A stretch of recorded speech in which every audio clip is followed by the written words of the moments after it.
You want to join my academy, you have to buy a deal without putting up money, just like I did. Now, I'll show you how to do it. I'll show you 18 tools you can use and not put up any cash.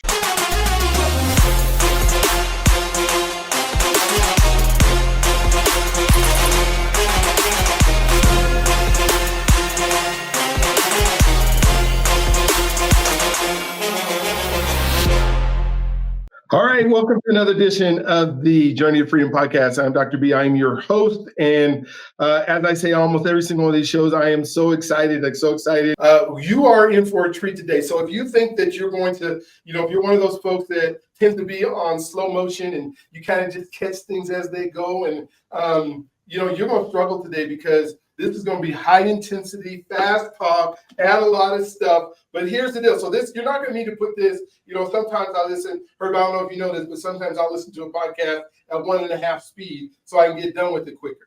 You and I are going to talk at 1.5 speed. So if they do that, they're going to be like on double time. So you're going to have to put this on like half speed and then you're going to tell me now, before I get going, I need you to get a piece of paper out. So if you just started this recording, push pause, go get you some paper, and then get ready to be in a place where you can push pause, write stuff down. So if you're driving, just know you're going to watch this 2 times. If you walking, you out on your exercise, you jogging. We're recording this at the beginning of 2025. So I know there's a whole bunch of you who are at the gym, getting on the treadmill, trying to listen to podcasts, and then you're not going to go to the gym back next week. I want you to go to the gym back next week because you still need to get in shape. So whatever that New Year's resolution, whatever that was, keep it up. Consistency is your key to success. So now the other part of this is why I'm so excited, because my guests keep getting exponentially more information to the folks that are there. And so the caliber of the guests that I have, the folks that have been successful, I'm not going to say that the caliber went up because there were some good men at the beginning, but I probably didn't ask all the right questions because I wasn't good at, incredibly good at doing this. So last year, Herb, in 2024, I interviewed 100 successful Black men that were doing stuff in our country. Because we hear all these things that, hey, we are all in the jails. We're all doing this stuff. I mean, no, there are some successful Black men who are making a difference in their community. And success doesn't mean how much money you have, although it helps. If you have a lot of money, it helps. But when you go to the barbershop, and I know in your time you've been to at least one barbershop because you live in Detroit, and you can't tell me in however old you are, in the 29 years that you've been alive, that you have not been to a barbershop. And so, but typically, especially in the Black barbershop, we talk about everything except for money. We don't talk about relationships. We don't talk about how to be a good dad and our parents. We talk about like sports. What's Detroit Lions doing right now, right? We know more stats about golf than we know about our own kids sometimes. So we want to kind of change that around a little bit. So today, Herb's going to talk about the money stuff. Right now, I know that's not that conversation is, well, I don't know, I don't understand. But that's a contributing factor. That's because you weren't in the right rooms. We want to make sure this is a room that you are in so that you start understanding some of these concepts. Herb works in the real estate industry. I work in the mortgage industry. I used to be a financial advisor. Herb knows more about just the aspects about some of the things he does than I've ever known in my whole lifetime. And so we're going to talk about that today. But before we do that, we have to find out who this guy is, right? You want to know exactly who Herb Strather is because you say, well, I can't, your mom was going to say, well, you can't trust him. But I'm telling you, you need to trust him because he's going to be telling you some amazing stuff. So, Herb, thank you for being on today. Thank you for being willing to spend the next hour of your life with me. And so go ahead and tell us a little bit about your story. I tell everybody you can start from your mama's womb to now. And you can take 5 minutes or you can take 40 minutes. It's as interesting your story. Now, if your story is boring, then don't take 3 minutes. But I know it's not. I'm just teasing you. So go ahead. Tell our audience exactly about your life. Thank you, Brian. Thank you. And thank you so much for inviting me on your show. Dr. B, I hope I don't let anybody down. I want to reach out to all the little kids like me. When I was growing up little, I was very, very poor. I stuttered. I had bumps all over my face. Brian, I got set outdoors. My family got set outdoors. Man, that's something embarrassing when you get set outdoors because everybody be looking and watching. But, hard times difficult, challenging times make you better. Because at that point, I made a commitment to myself, and I stuttered so bad, it was like, if I ever get out of here, I'm going to come back and help little kids like me escape. As a matter of fact, I told myself, Brian, that I did not want to grow up. Because when the adults grow up, they forget about little kids like me. I said, I'm going to represent little kids like me until I die. Wow. And so there's a part of me that's a little kid in me. And I want to let you know that there's a little kid in me. And listen, and I've tried to keep my commitment. I've just to tell you a little bit about what happened, what saved my life. And this is an important lesson to everybody. You have to have challenges to overcome. And God gives us these challenges. And don't make no excuses. Go right into it to take on your challenges. Now, me, I couldn't be in regular school because I stuttered so bad, the kids would laugh. They would grab their stomach and laugh like that. You know how they bend over and the teacher said, now stop it. And I was, and then she says, come here, Herb, you can't be in the class. It's too disruptive. They couldn't ask me one question, so they sent me to speech therapy. And in speech therapy, I had to go to all of the oratorical contests, Toastmaster, American Legions, oratorical, Optimist. I entered Optimist oratorical contest because it had a positive message, and I liked that one the best. And guess what, Brian? After 3 terms, I won. Can you believe I won the oratorical contest? Now, I beat out 2,000 people. Now, so I didn't win first place. I won second place, but it was on the district level, beating out everybody. And I didn't win the scholarship. Not the cash, but I won a scholarship. I won a scholarship to the good life. Because at that point, I ran for class president. Now, and I won. But there was one problem. You had to have 2.5, Brian. Now, what did happen? I had a 2.0. So that's like a D. So I had a D on a good day. So the principal said, I want you to resign. You can't represent Western High School as our president with a 2.0. But Martin Luther King had gotten killed. Now you know how old I am. and it was in April. And my mother said, no, you're not taking this from my boy. So I had to resign. Anyway, but he gave me a semester to get my marks back. And I was motivated. The only problem there, I was so poor that I was working at Chevrolet Gear and Axle. I was working full time, going to school as class president, and I had to get my grades up. And I didn't have a car. It was all on the buses. But as God did it, the bus that I caught from Western High School all the way to Chevrolet Gear and Axle was the same bus. And it was the exact time to get there. Now, so God is good.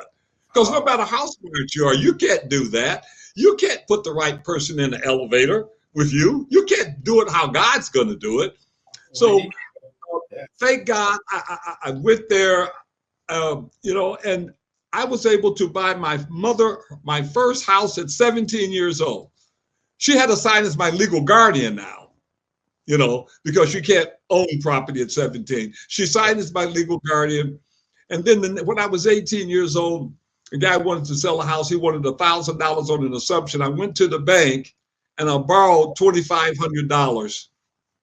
I borrowed $2,500, gave him $1,000, put $1,500 in my pocket. Now I need to back a minute because I had no money, no credit, no nothing. So how did I get $2,500?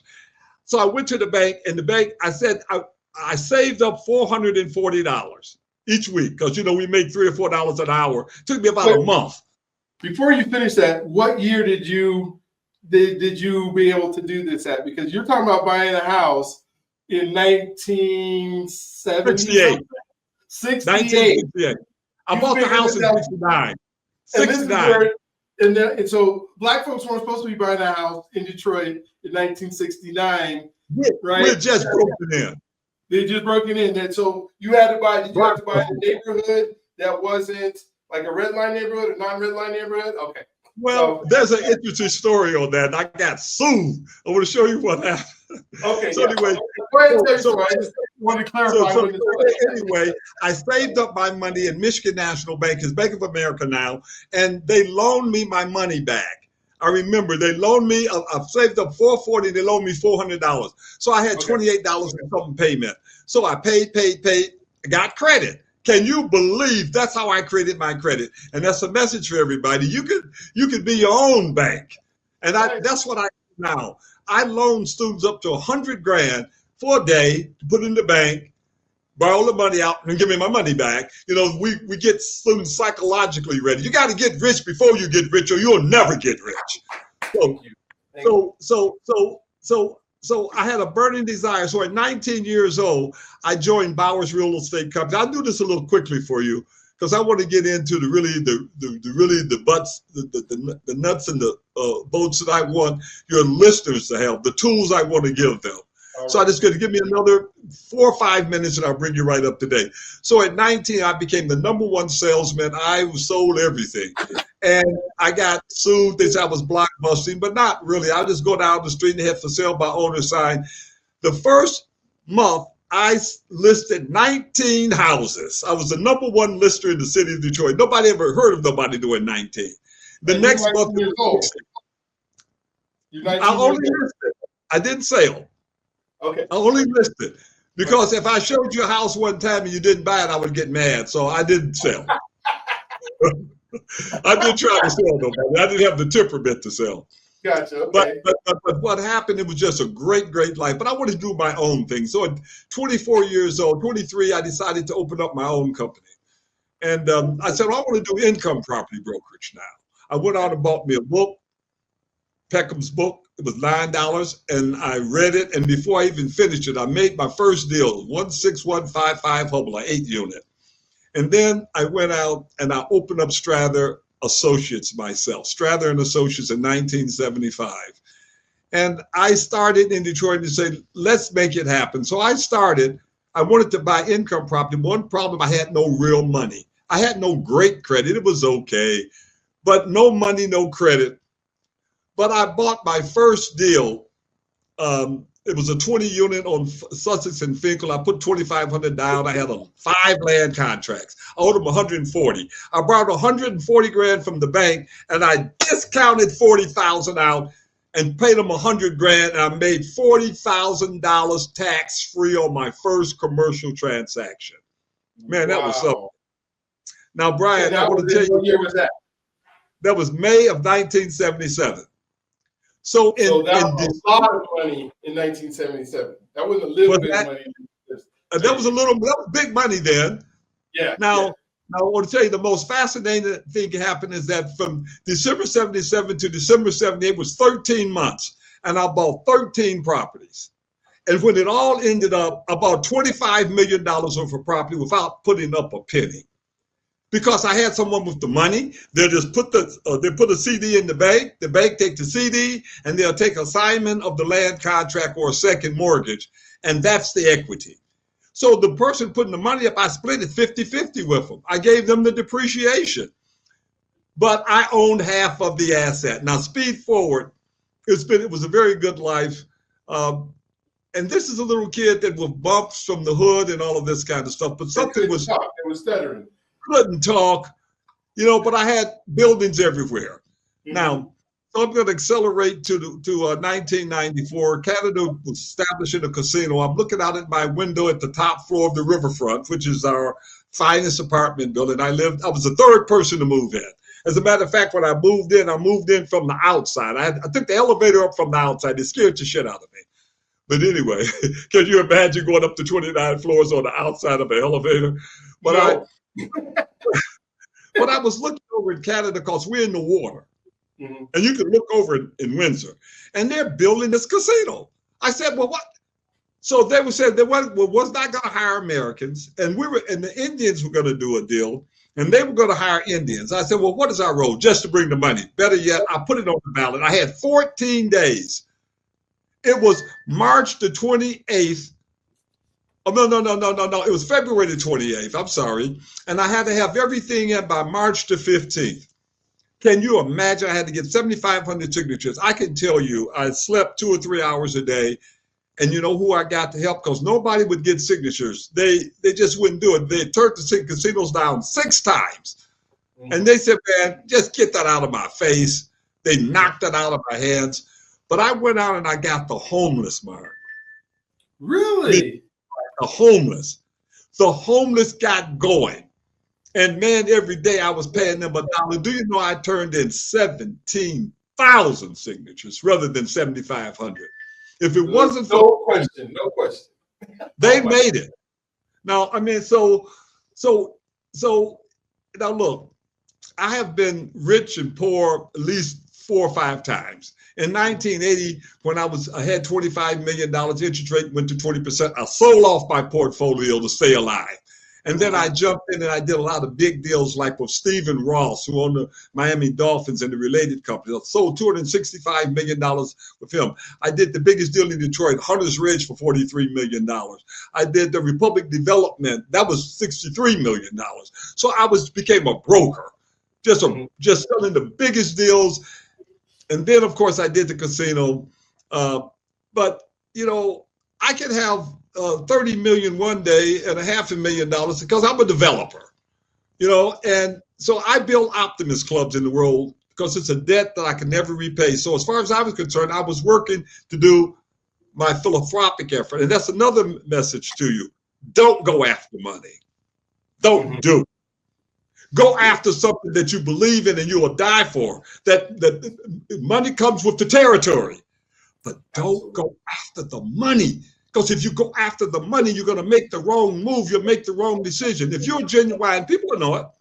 Yeah. If you really love everybody, they'll know it. What really got me to do the casino was when I went to Martin Luther King as a high school and I saw the little kids dancing and I started crying. I said, if I don't do this, their life is going to be different. That motivated me.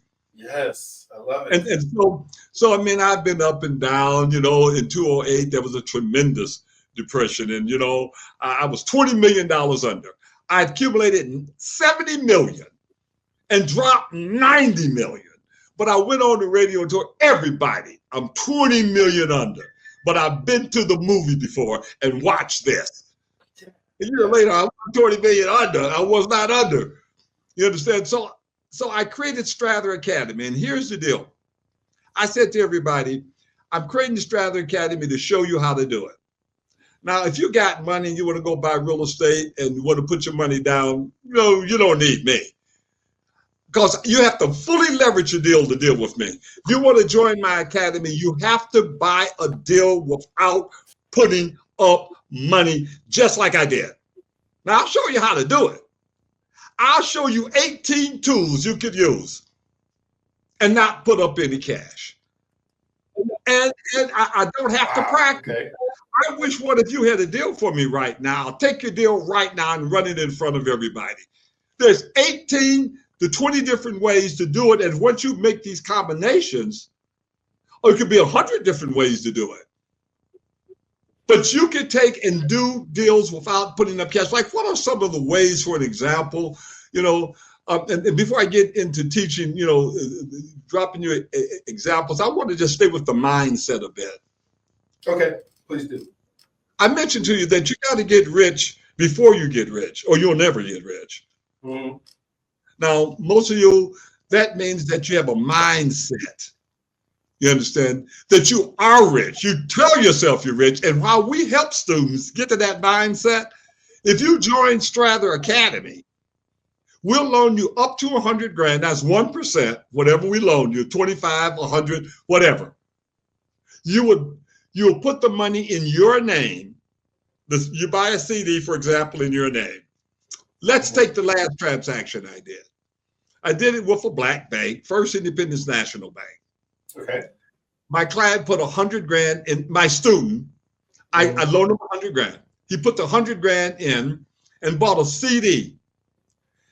And he pledged the certificate of deposit as collateral for his LLC to borrow the money out. You got that? Yep, I'm with you. He borrowed the money out and he gave me my 100 grand back. And I told him he owed me $1,000 too. So, but he didn't have the 1,000 at the time, but he gave me my money back. So now he's got 100 grand in his personal name. And his LLC got the debt, which it needs the debt anyway. You understand? So now that's a perfect scenario. Now he believes he's rich. Of course, he got $100,000. You got $100,000. He can't spend it though, because it's collateralized. But psychologically, he's rich. Yeah. Now let me tell you something. If you make 10 grand a month, there's 120 grand a year. If you take 40,000 at a salary of 50, and you take the rest of that money and you make it as earnings for your company. Now you got to convert from an LLC to a subchapter S corporation so you can get a salary. You become an employee. You cannot have an employee. You cannot take a salary under an LLC if you're the member. You cannot do that. You have to convert it to a subchapter S, and then you take your salary and let your company make the 40, have $80,000 in earnings. Now, what is $80,000 in earnings at a 10% return? Is worth $800,000. Mm-hmm.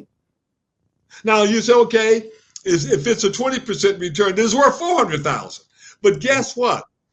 If you take your 1099 yourself for driving a truck or whatever the hell you do, excuse the language, and you don't put it in an LLC, it doesn't attribute to a balance sheet item at all. So first of all, create a balance sheet and get rich first. Psychologically, everything, get rich. Starting off, assess yourself. What do you bring to the table? Me, I know how to make tons of money, and I spend it. I give it all away. I got 54 God gifts. So don't ask me about saving money. Just ask me about making money. I always felt I've made enough, and that's good, and that's cool. It works. Now, assess yourself. I can't fix things. I'm creative. What do you bring to the table? At Strather Academy, you got either find, fund, finance, fix, or flip. What you going to bring? Either find a deal that doesn't take money, funding, that takes cash, financing, that takes credit, fixing, that takes skill, and flipping. So finding and flipping, those two men don't really take any cash. Yeah, no. And that's where the money's at. You can structure your deal, joint ventures, and just go on and on and on, but it's a mindset. Secondly, to the young people like me, the little kids, I don't care how old you are. You can be a 40-year-old kid that's beat yourself up your whole life. Think somebody then leverage you and it ain't fair and America ain't fair and all of this. Hell, you know something? You think it's been tough? You got 4 more years to go, and you better understand what time it is. You better double down on your own fortunes, your own family, your own future, your own finances. You have got to double down to save yourself and your community right now. Focus on yourself and create wealth. You can do it immediately. You can become rich in 6 months.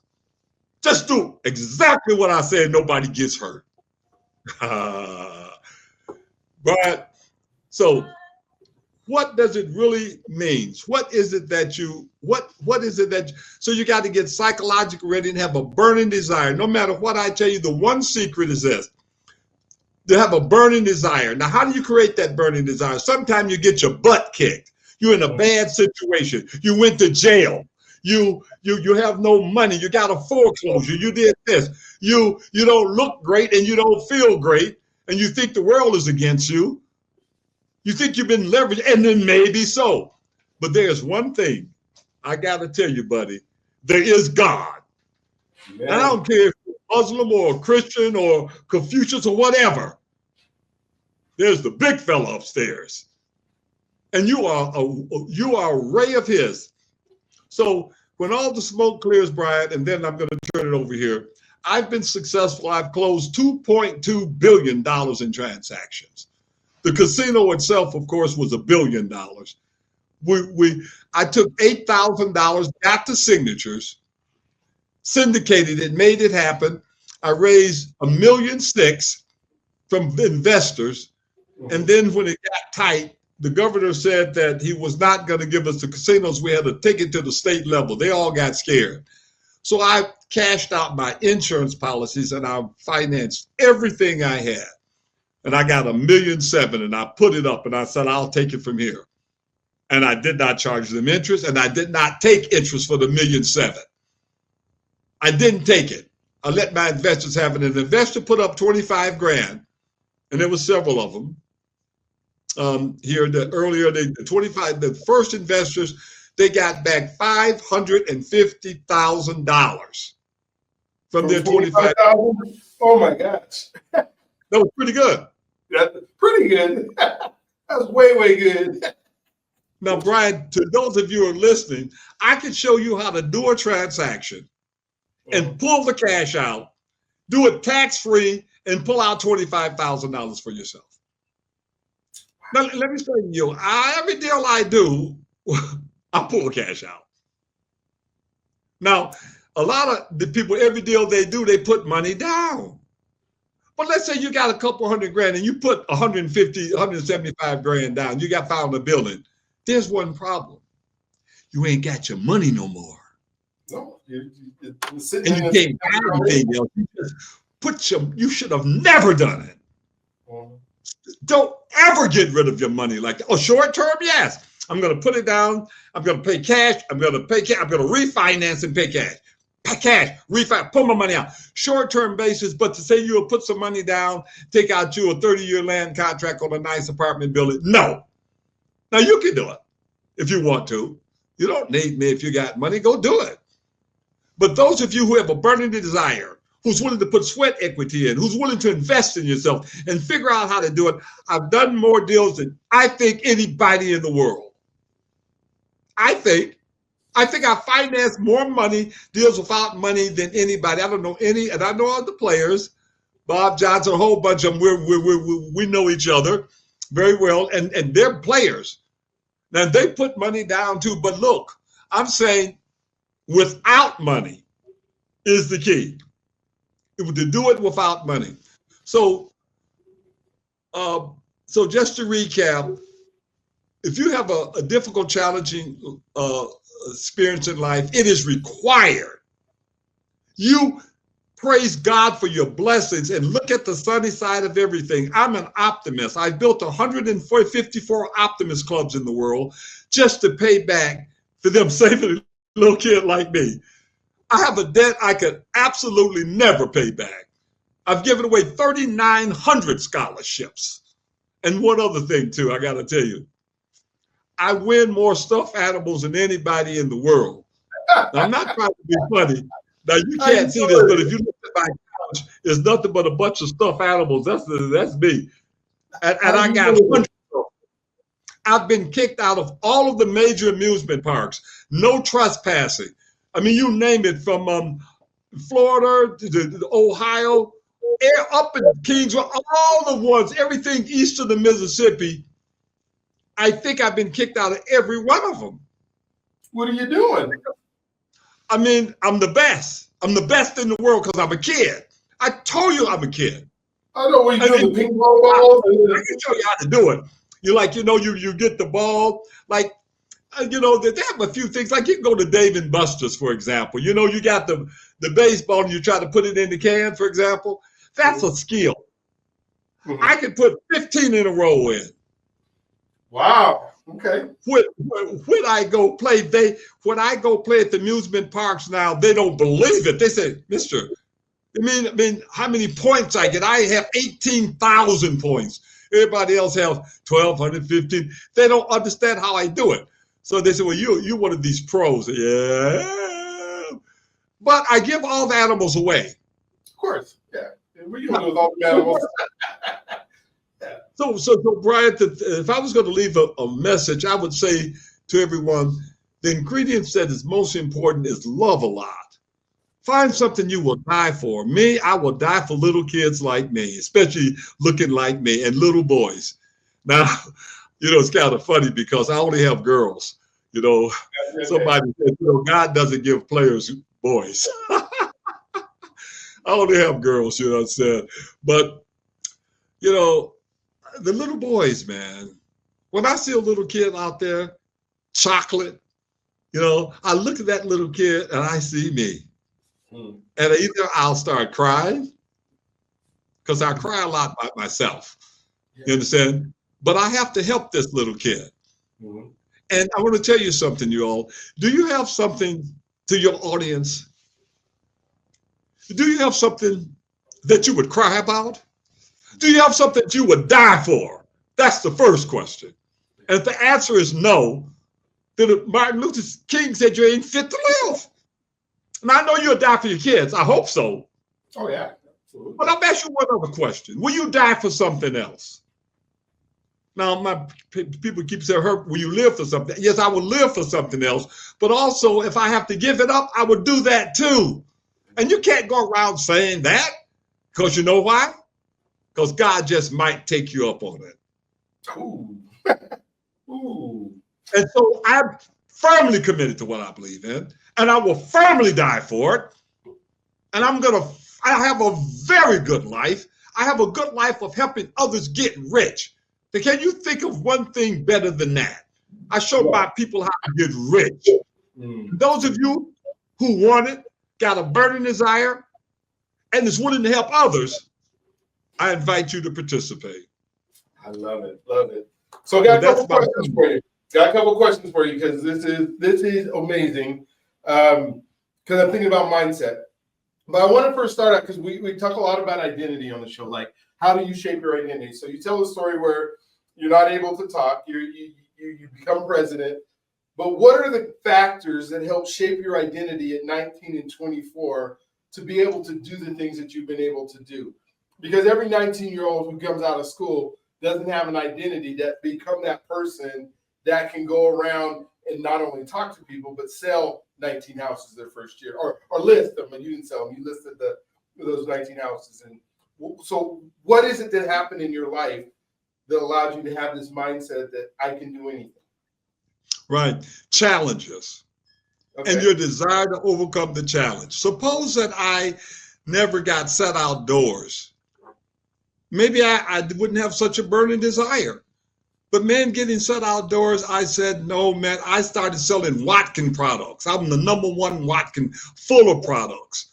I wax more cars than anybody in the world. I'm the #1 car waxer, and I'll bet I'll take 2 people on one side and me on one side, and I'll completely beat them both right now, and I'll put up $100. It is a burning desire. Listen, the identity that God gave us, our identity. You identify yourself with the big fellow. He's your father. You are raised directly from him. So that's how I can do anything. I don't care what anybody do to me. I'm going to kick the butt. I'm going to win always. So not me. The big fellow.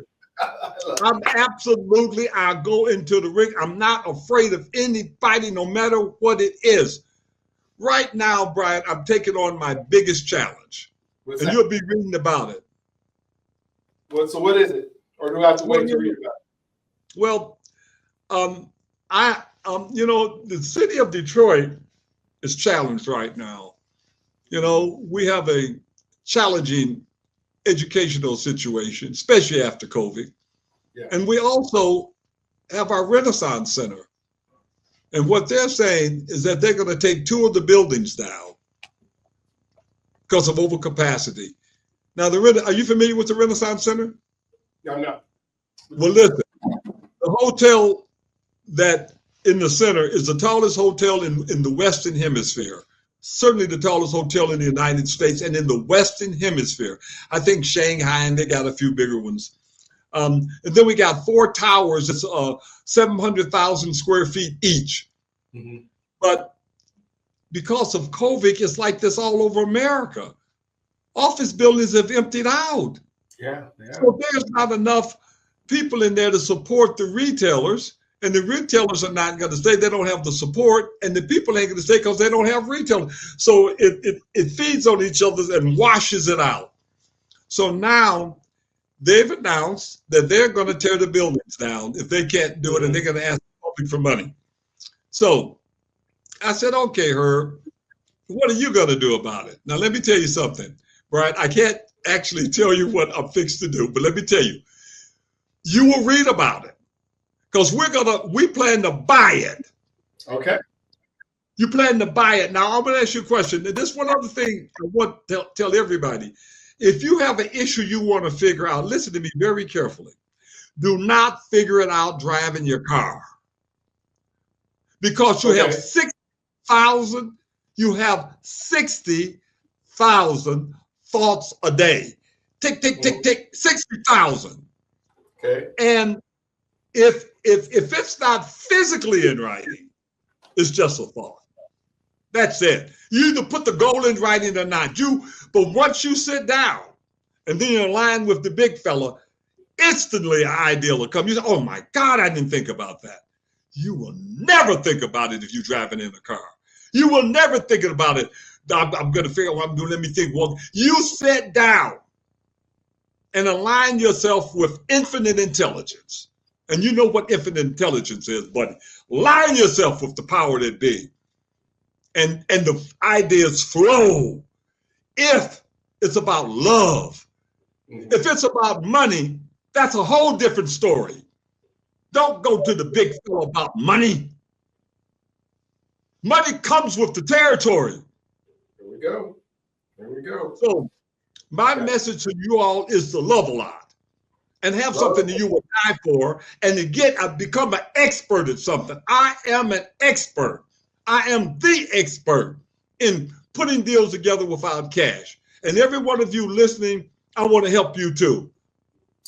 As a matter of fact, I'm going to help you. I'm going to give you a chance to get started. Now it's up to you. Gotcha. Have another question. Yeah, Brian. So when I think about living in purpose, and it's evident, not only have you lived knowing your purpose, what God put you on this earth to do, you've been doing it a long time. And so when I think about purpose, I don't think you can have a purpose that God wants you to have unless you're serving others. And so many people say, well, I'm living in my purpose. So who are you serving? Because if you're not serving somebody, you can't be living in God's purpose. That's how I believe. In your thought process, how have you been able to sustain living in your purpose for so long and know that God is continuing to bless you and keep you going? Is he giving you new thoughts? Is he helping you move forward? How has that relationship been once you found your purpose?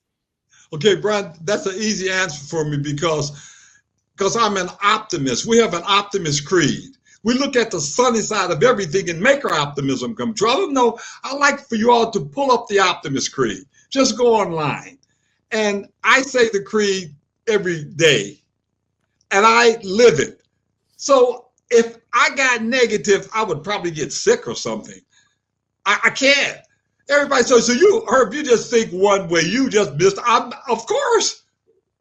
And not only I'm not trying to fool myself by being an optimist, like this is reality and this is optimism. No. What is reality? Oh, no, that's a plus and a minus.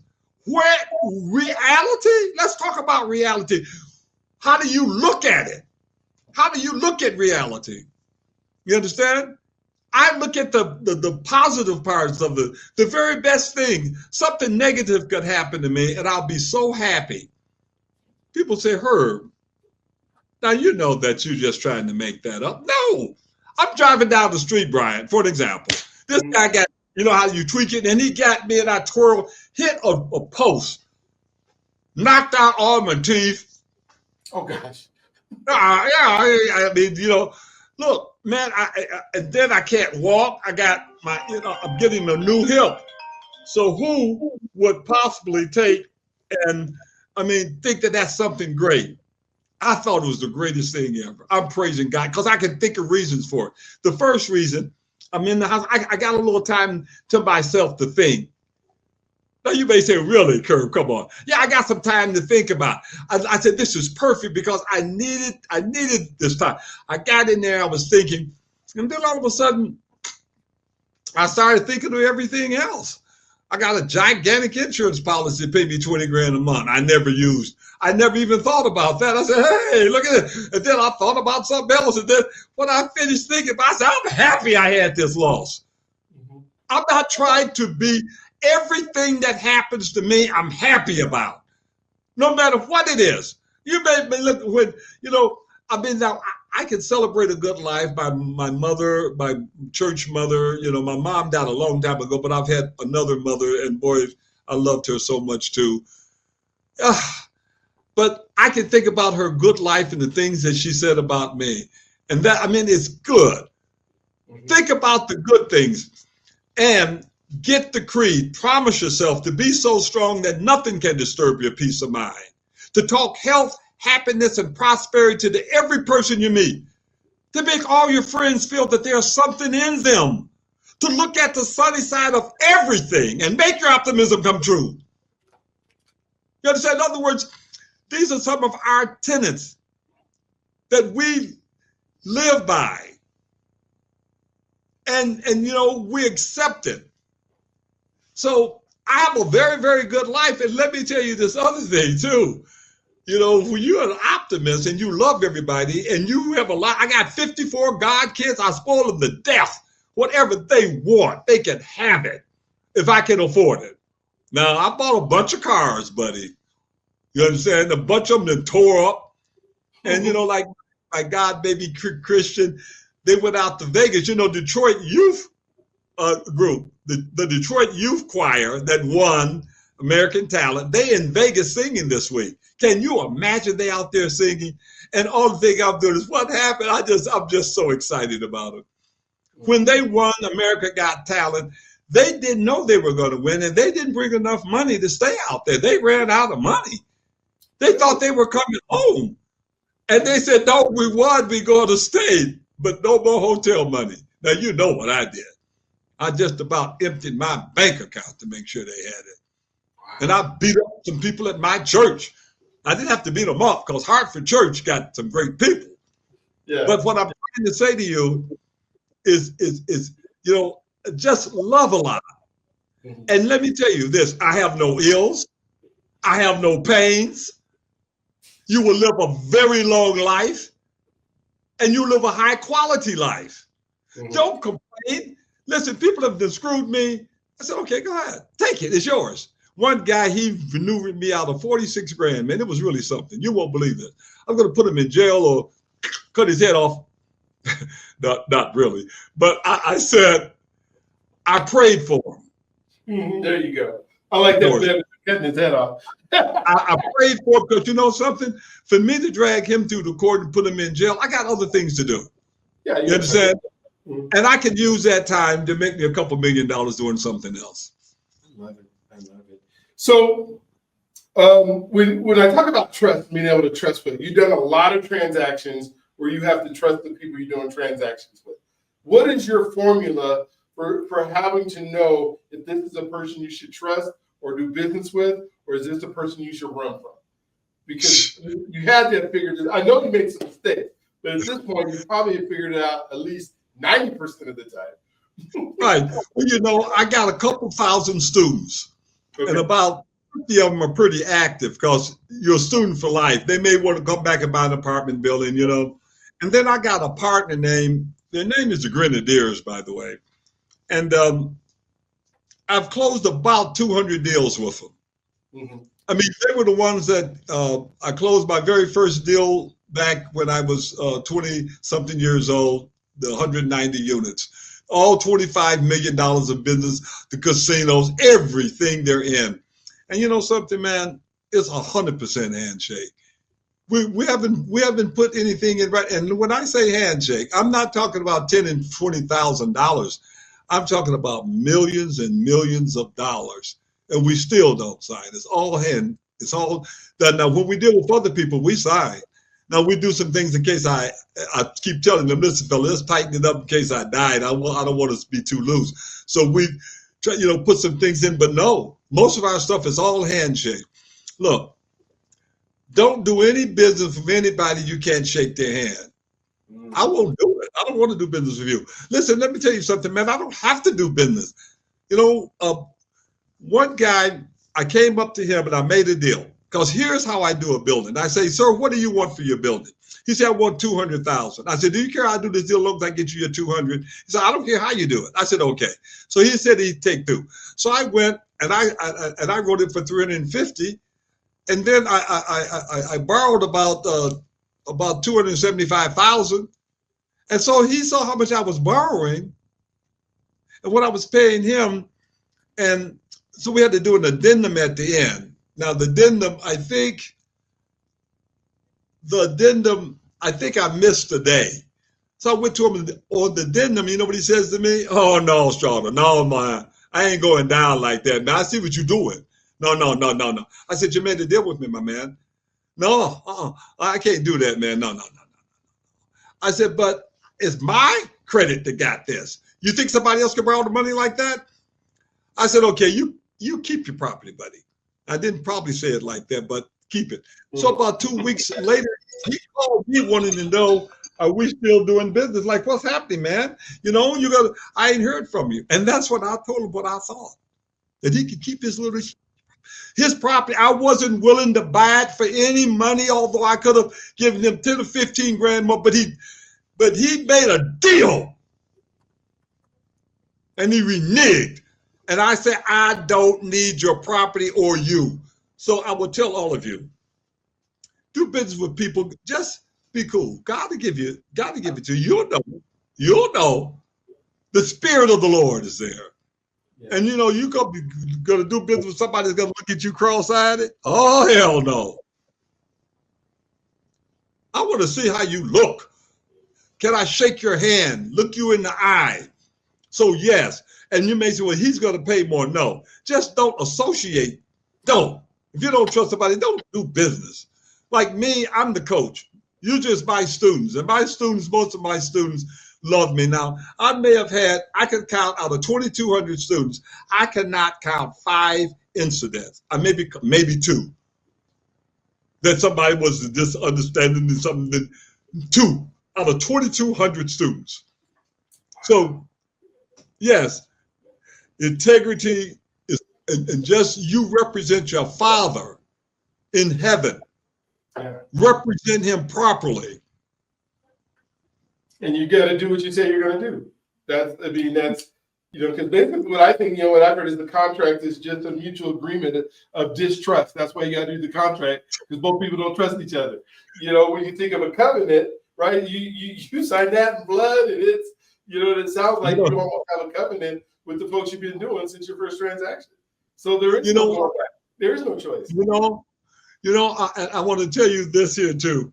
I know I mentioned the last deal I did was 100 with First Independent Bank, but actually I did one more since then, and it was $125,000. But I want to tell you something very interesting about it. If I'm going to give somebody $125,000, I want them to give me some temporary collateral, or I want to meet them at the bank so I can get my money back. It's a lot of money. You understand? And so I like to know them. So one of my students who was in my class earlier, the alumni said, come on back. So they came back, and I'm telling them to get psychologically ready. This is how we're going to do it. I want to give everybody first, build your balance sheet. And here's how you do it. And then we're going to do this. So in order to build his balance sheet, I gave him 100. But dig this, Brian. I didn't get any collateral because I trusted him. I wired him 125 grand without collateral, with a verbal agreement. And he could have kept it, but he wasn't. I trusted him. He sent it right back, the way he said it. And that's what I'm talking about. Now, that's on me if he kept the money, but usually I can read people really, really, really, really well. One guy snookered me out of $46,000 that I trusted. He snookered me legally. You understand? I could have put him in jail or did something else to him, but I didn't. You understand? But here again, I trust this other gentleman. I gave him the money, and he gave it back because he's a good people. So do business with good people. And don't go after money. See, if you go after money, you're going to run into those characters. That's like this. Look how much you can make of this here, man. Look how much money you can make. Give me 10 grand, I'll give you 20 back. You get a person 10, you ain't gonna ever see it again. Be careful about that kind of stuff and do business with people that you trust and just ask the Lord. And one other thing, if you got a big decision to make, always sleep on it. Even if you typed it all up and you're gonna send it out, sleep on it. And then the next morning, send it out. If it's big money, sleep on it. If it's big money, get on your knees on it. You understand? And pray about it. The thing that I do not want to do, Brian, is this. I do not want to go up to heaven with the number one thing on my resume is creating the casinos. Now, I was the chairman of Motor City Casino. But can you imagine coming to the pearly gates and Peter says, "Now, what did you do?" "I did a casino." He said, "You did?" Can you imagine going up to Peter with something like that on your resume? Hell, I better create something else. You understand? Because I don't want him to say, "Take your money back and just go to hell." Oh! You know what I mean? Please. No, you just go to hell. No. I know I'm going to heaven, but I figure I have got to do something else too. And God has given me the health, the strength, and the time. Now, Herb, do it. And here's what I want to do. I want to empower my people, especially those that look. Do you look like me? You do. Call me. Now, Brian, I'm not putting you out. You one of the light-skinned guys. That's okay. I like you. I mean, you know, we're all the same boat, you know. But this is where my burning desire. And let me tell you what I'm really proud of. I'm proud of the women, Brian. The women in my class have taken over, and they're just as bad as the guys now. Okay. And you know what I tell them? I say, you know, guys, I think I like dealing with the ladies better because they fine. And they got money. You know, they fine with money. I think I like them better, fellas. But we have a lot of fun, man. Okay. Well, we got about 8 minutes left. Is there things you want to talk about yet? Huh? I said we got about 8 minutes left. Are there things we haven't talked about?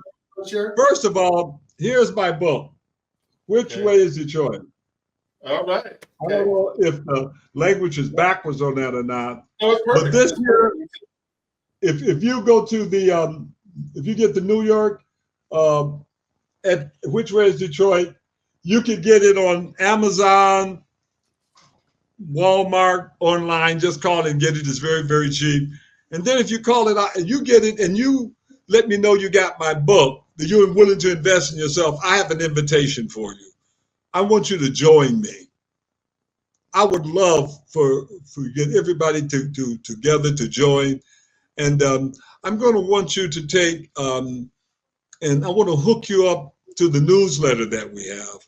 We have what you call StratherNewsletter.com. I believe that's it. StratherNewsletter.com. That's it. So everybody can go right in and register. StratherNewsletter.com.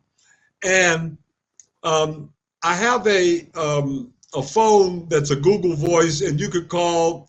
It's 313-444-9691, and you could just call and leave a message. I got your book, and we will reach back to you because we want to put you in the class. I want you to come to my class one time and experience this. Okay. One time. And listen, if you got your kids, get everybody around the computer, because I'm not teaching theory. You know, Brian, I helped create the Summer Leadership Institute at Harvard in 1992, and I taught to 2012. And when I go up there, buddy, there's standing room only. Now look, my pastor, Dr. Charles Adams, was a professor there, so it made it a little bit easier. You understand? But we did create it, and I taught I've taught faith and finance in the Divinity School, and also taught at the Summer Leadership Institute. So we had what you call case studies. So what I'm telling you It's not theories. Like I saw somebody do this. No. I'm not teaching theories today.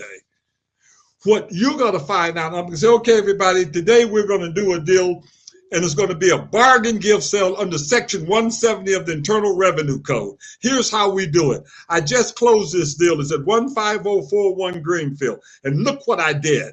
Look on record. This is a bargain gift sale. Look, let me tell you this. Just take one street alone, Brian. I closed 77, and you can take these addresses and check them out. 7711 Greenfield, 15014 Greenfield, 15020, 15050, 17331, and 17333. Greenfield, all bargain gift sales. Now, what is a bargain gift sale? Glad you asked. Take one of them I did.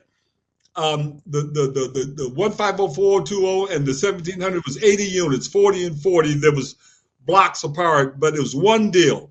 So we got an appraisal for $2.2 million. We borrowed $1 million, and we made a deal with the seller for $1 million cash, and he paid me a $50,000 fee out of that. So he got $950. We borrowed $1.5 million. We put $200 in improvements. We had prepaid escrows and all that. We put $180,000 in our pocket in cash and bought the building. And here's the thing you got to realize. The 180 that we put in our pockets is non-taxable because you don't pay taxes on borrowed money. That's right. So here's the thing for you acquisitioners to know. And this is the sweetest thing of all. You never pay taxes. I turned around, but let me tell you, it burns off in 60 months. So, for example, the Michigan State, I had a $5 million carry forward. $5 million. That means I ain't paying no taxes. Because think about it. If you made $100,000 that wasn't taxes, and you're in business, you're going to spend some money in your business. Say if you spend half of it, that's a write-off. Mm-hmm. And the other 50 you spend on your girlfriends is non-taxable. You don't have to pay any taxes on it. So every deal you do, if you do it and borrow the money, you will never pay taxes because you never have taxable income. Mm-hmm. Now, so if you got cash and you say, Herb, I got cash. I don't have the time to be in school all day. I like to do a joint venture. Bring it on.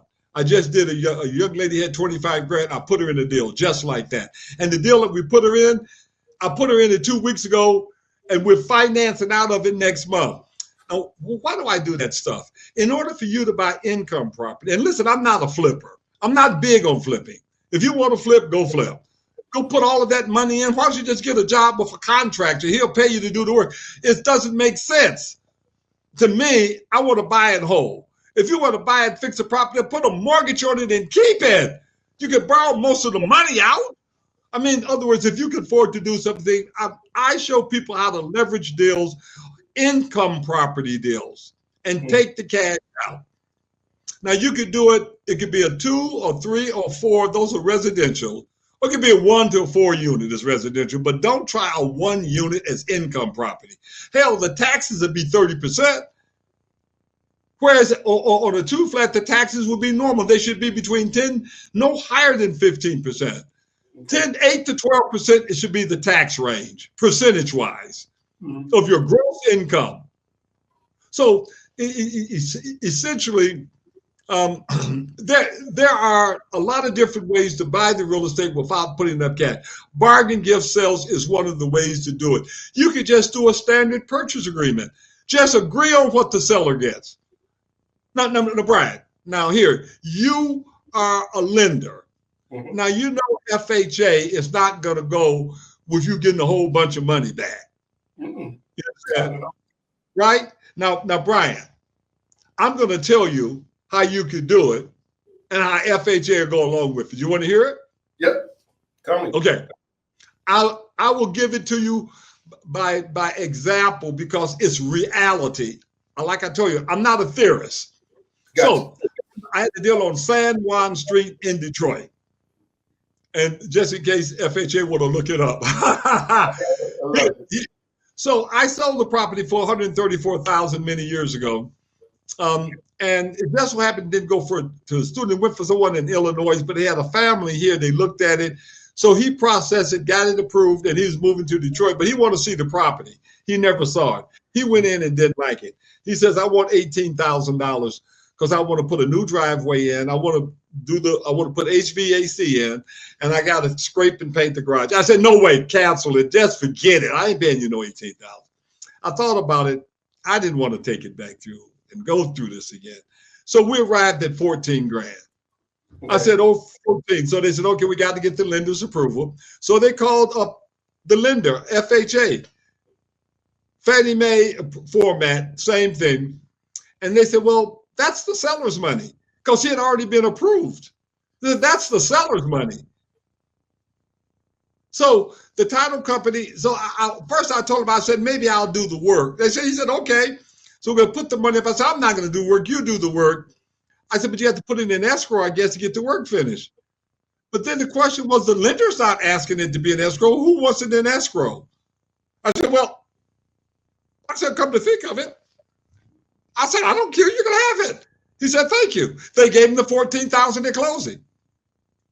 He walked there with $14,000, and it's legitimate. Now, listen, I'm not trying to tell you how to get around this, but I just told you a fact. Now, you are intelligent. Your listeners are intelligent. Did you hear what I just said? I did. And the $14,000 he got was non-taxable. Now, it just so happened I went by there and I saw he had a new driveway. So he did. I don't know what else. Yeah, gotcha. He put a driveway. He probably spent the whole amount fixing his house up because I think he really did. But for us investors, Brian, Dr. B, for us, we said, you can really do that, eh? So how do you go about doing such a thing? Well, look, but let me tell you the consequences. If you tried to do that in Michigan, there's no guarantee it's going to happen. Because let me explain to you, or another state. In Michigan, the statute of fraud says if it's not in writing, it's non-enforceable. Mm-hmm. So if you were going to try to create something like this, you would get a letter of intent along with a seller's estimate showing what the seller may end up, but you would get the seller to say what his net is, and then you would add whatever improvements that you wanted to make to it or closing costs that you wanted the seller to pay. You add that to the agreed price, the agreed net that the seller said. So if the seller said he wanted 100, you wanted to fix up and stuff, you end up with 150. Gotcha. Okay?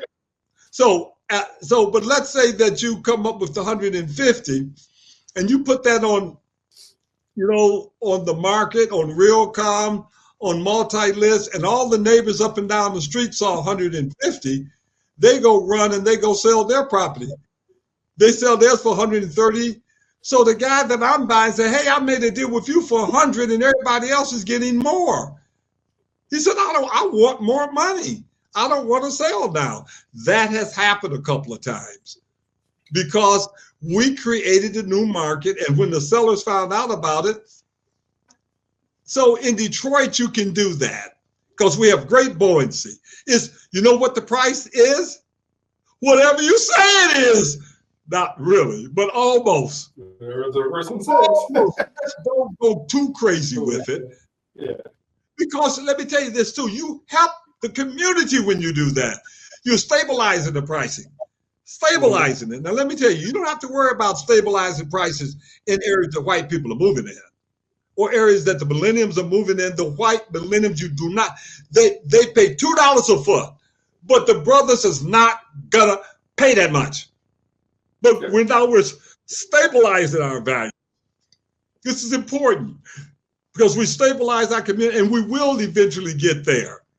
But so diversification, when we have diversification is a good thing in the community, but it got to be handled properly. And you've got to get in and participate. You can get in and do it. Now you get my book, Which Way is Detroit? It shows you every zip code you should buy, and some of them you don't.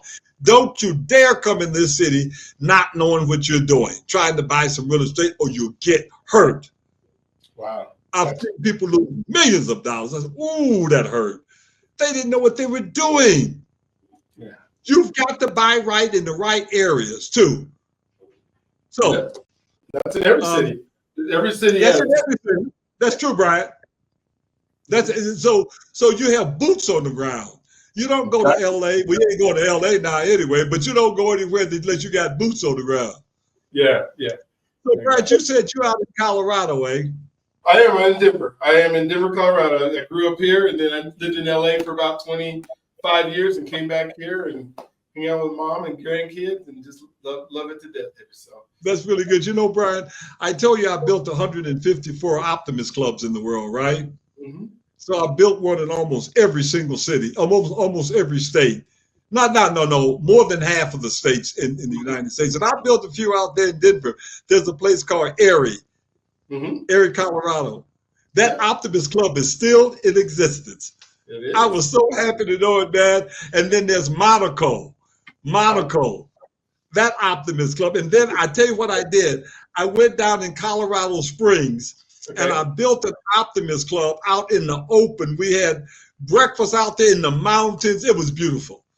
So, I mean, when I think about Colorado, man, I built those clubs out there. You tell me a state, and I'll tell you how many clubs I built. Wow. But I had to take and pay for all of this. And then when they build, I'll give them $1,000, I give them $500, I give them $5,000 as a scholarship to get the club going. So great. I have something on my resume, Dr. B, when I get up to heaven besides the casino. There you go. Well, I have I'm not in this room, but I have a coaster because I spoke at an Optimist Club not too long ago, and they gave me a creed. Yeah. So which club did you speak at? Was it South Monaco? Yes, it was. It was South Monaco. Hey, look at that. Oh my God. Yeah. Look at the small world it is, man. You see this? Oh, that is really good. They know who I am, buddy. I guarantee you that. You understand? You know, and I built the Optimist Club of Chicago a long time in the early 80s. And you know what was very interesting? Barack Obama won the Oratoco contest. The club is no longer there. But isn't it something, man? It is. You can have a club that lasts a year, but whose life did you? Oh, that's so cool. It's really something, man. So I also want to extend an invitation to those who would be interested in becoming an optimist. When you buy the book and you call me up, I got your book, I want your free class, and I am an optimist. I want to be an optimist, and I'm going to send you a free creed. I will send you a free creed. An optimist creed. One little final thing, Brian, not to confuse your audience, but if they did go, when they go to my site and register, there is an opportunity that they could have, and we will send it out after we get just register for the Strather newsletter. There's an opportunity to get started. I did a course. I was the president of the Detroit Association of Realtors. And we're the oldest real estate association in the United States. We created the National Association of Realtors. As a matter of fact, the first two presidents of the National Association of Realtors were from Detroit. The first two was from Detroit. So we created it. And so we, oh man, I was had I guess I got a senior moment here. Right, I think I will think about it for a minute, but I think I just had a senior moment in front of everybody. I was trying to make a point about it's about the Optimists or the National Real Estate Association. Right. I have the DAR Optimist Club. I build Optimist clubs in the association and everything. But the main thing that I want to tell everybody, I remember what I said. So I created this course. And it's a 6 credit hour course for people that are licensed. You can take the course for your licensing. But Brad, here's the course. Can you imagine creating an educational course about how to get rich? How to fully leverage an apartment building is what it's about. Can you imagine a course on how to fully buy an apartment building without cash? That's what the course is now. It's really cheap. I made it $4.99 because everybody got it. But then I took the first chapter and said, it's getting ready. That's assessing yourself, setting your goals, the BYOB I told you about, how do you trick your credit, and how you're going to set up your entity to transport your wealth. Now, I know a lot of people may tell you to do different things, but let me tell you, and I want you to look this up, and I want you to look it up. And when you talk to your lawyer about it, they won't even know what it is. But I teach my students this because I got it. Now, listen to this word, intentionally defective grantor's trust. That's the name of an irrevocable trust. Just look it up, type it up, intentionally defective grantor's trust.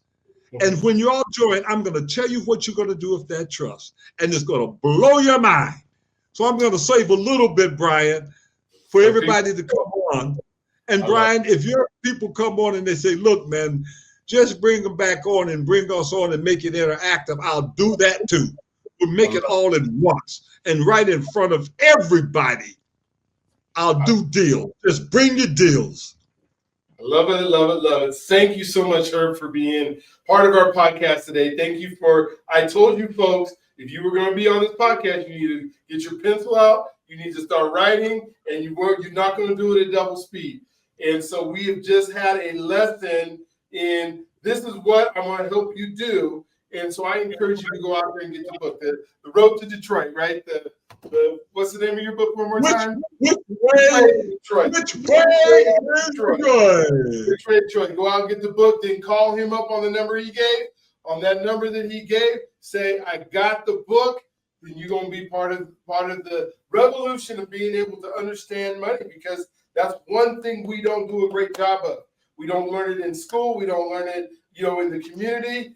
And then we get stuck and we wonder why our lives are why they are. Well, you just got an education on your life don't have to be the way that it is right now.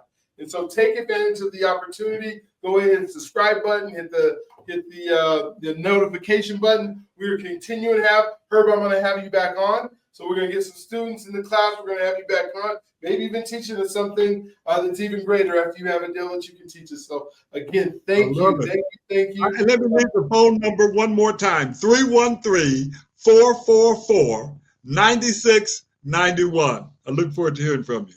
I love it. Thank you so much for being on. And we'll look forward to seeing you next one. Don't forget, my friends, you are God's greatest gift, and he loves you if you allow him to. So you guys have a wonderful day, and we'll talk with you guys soon.